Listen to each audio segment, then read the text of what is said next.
Ranking Member Crow and to all of the staff members who did all of the work that has produced this really important set of recommendations and findings. I thank you as well.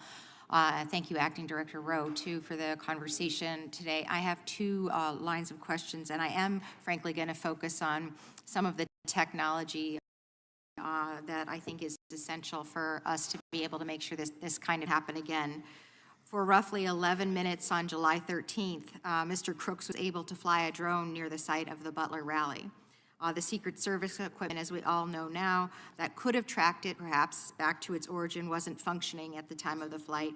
And you have testified in the U.S. Senate hearing that had the U.S. Secret Service counter-drone equipment been working probably, quote, you may have possibly been able to stop Crooks. We've also learned that requests from the agent responsible for the counter-drone equipment for increased counter-unmanned aerial systems capabilities and earlier access were denied as well. So several times today, and actually in your opening remarks, you talked a little bit about the different ways that state and local and you all work together in making sure that these locations are secured and your protectees are protected. But right now, state and local law enforcement don't have the legal authority to operate counter-drone equipment to advance detection or mitigation. And actually, interestingly, in your opening remarks, you made a reference to the fact that you felt as though that might be something that they should have the ability to do.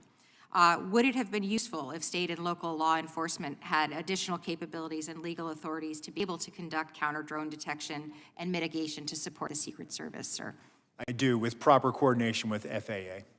Thank you. That's my first question. And there is several ideas in this Congress that are bouncing around to be able to give you those authorities, and I would love it if I could ask for your support in helping make sure that that happens. My next set of questions has to do with some of the testimony that we had in our first hearing, where I'm, unlike some folks here, my background is in engineering, and I focus a lot on emerging threats, cybersecurity, biotechnology, and biothreats.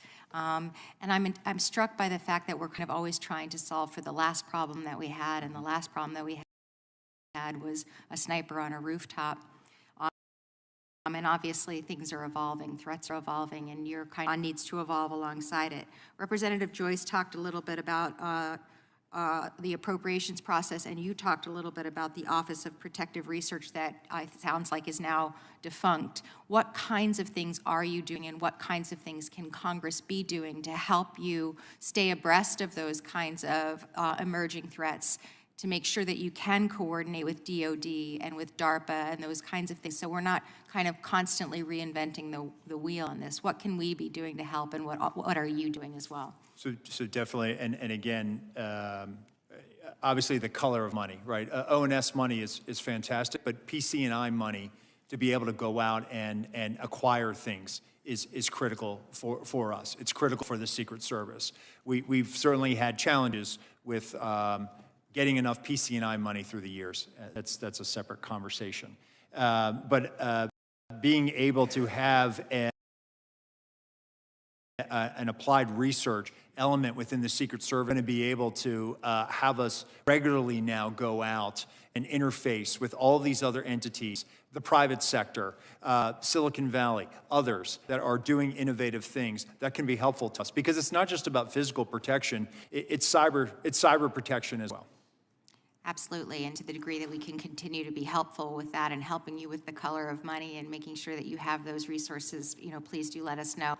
And also, I think one of the things that I was struck by when we were investigating, trying to understand what had happened, is we were able to see a kind of a creation of what his drone saw, and what the angles, the sight lines and things were. And I was struck by the fact that this was kind of the first time that we thought about those kinds of things, at least on this side of the world. And I'm certain that there are a lot of technologies and ideas that are maybe on DOD side or other places where you all can benefit from these, and FBI as well can benefit from the kind of work that DOD is already doing. With the last couple seconds that I have, training for the guy who didn't know how to fix the drone. What are we doing to make sure that that doesn't happen again? So we've actually established an airspace and aviation section. So now they are the folks that go out and are primarily responsible for all of the counter-UAS and all of the enabling UAS.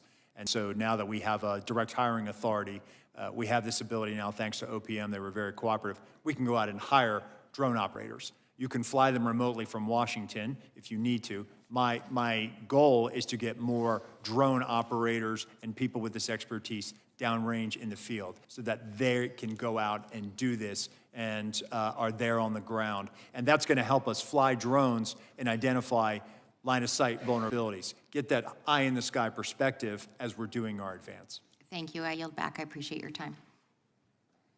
Thank you, Ms. Houlahan. Now recognize Representative Lee from Florida for 5 minutes. Thank you, Mr. Chairman. And thank you, Director Rowe, for being